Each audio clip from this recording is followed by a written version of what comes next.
ایک شخص تھا عمر بن عبد ود، 90 سال کا بوڑھا، حضرت علی گھوڑے پہ بیٹھے نکلے، اور جب اس کے سامنے گئے تو جا کے کہنے لگا میرا پتہ ہے۔ حضرت علی فرمانے لگے تو اپنا چھوڑ، میرا پتہ ہے تجھے؟ اتنا سخت پاگل ہوا غصے میں کہ اس نے اپنے گھوڑے کے پیر کاٹ ڈالے۔ ایک موقع پر نبی پاک صلی اللہ تعالیٰ علیہ وسلم نے ارادہ فرمایا کہ حضرت علی کو اپنا نائب بنا کے مدینہ منورہ میں چھوڑ کے جایا جائے۔ محبوب کریم علیہ السلام جب بھی تشریف لے جاتے تھے تو کسی ایک کو نائب بنا کر مدینہ منورہ میں چھوڑ جاتے۔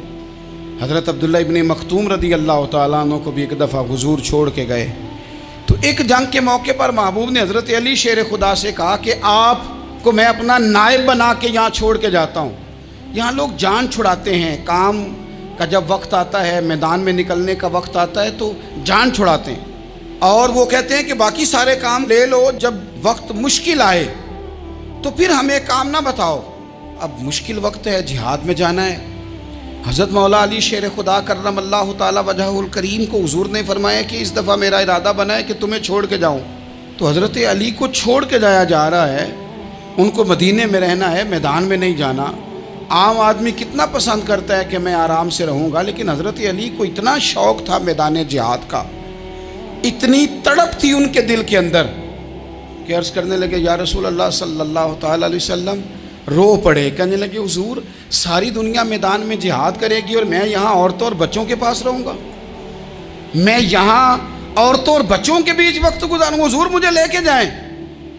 تو وہاں بھی حضور نے محبت کی بات سمجھائی، فرمایا علی جب حضرت موسیٰ کوہ طور پہ گئے تھے تو اپنے بھائی جناب ہارون کو چھوڑ گئے تھے، تو تم بھی تو میرے لیے اسی طرح ہو نا جس طرح موسیٰ کے لیے ہارون تھے۔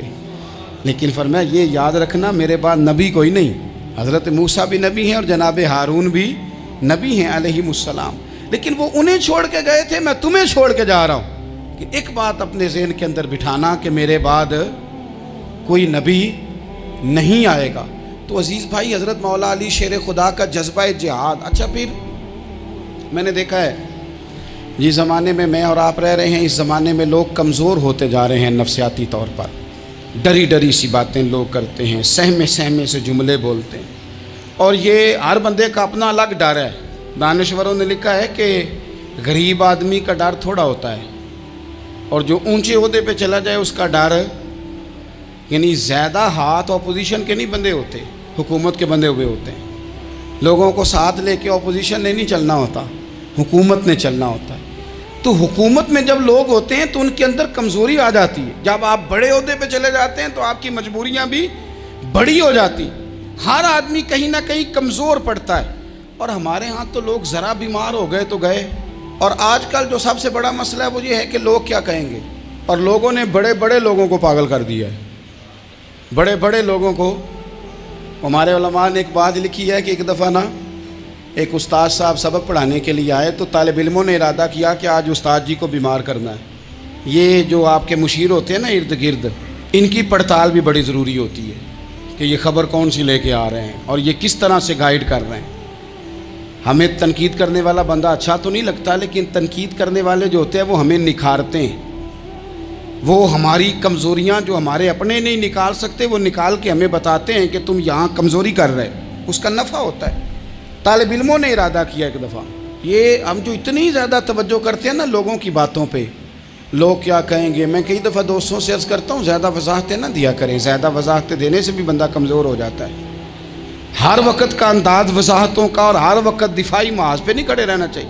وہ ارادہ کر لیا لوگوں نے، طالب علموں نے، کہ استاد جی کو بیمار کرنا ہے، تو استاد صاحب چنگے بھلے اچھے بھلے صحت مند آئے، کلاس میں داخل ہوئے تو پہلا شاگرد کہتا ہے استاد جی خیر ہے، آنکھیں بڑی سرخ ہیں۔